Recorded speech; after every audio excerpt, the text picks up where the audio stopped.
రష్మికని నేను ఎప్పటి నుంచో, అంటే తను ఒక చిన్న అమ్మాయి, గీతా గోవిందం టైం అప్పటి నుంచి చూస్తున్నా. ఆమె ఎగ్జాక్ట్ భూమాదేవియే. అంటే ఒక ఇన్నోసెన్స్, అంటే నన్ను ఎవడైనా ఏమైనా గెలికితే నేను రివర్స్లో వెళ్తా మళ్ళీ.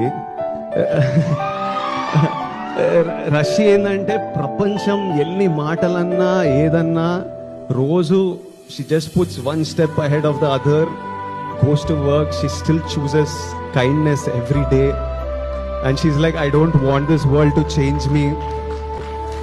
And I used to tell her, breathe, because you're not going anywhere, you're going to be here for a long time.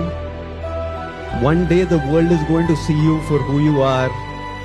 Someday, with time, give it time, you just do your thing and the world will see you. And Rashi, I don't know if it has already happened, if it's happening, if it will happen in the future, but we all should protect who you are, and you should always stay who you are in your job.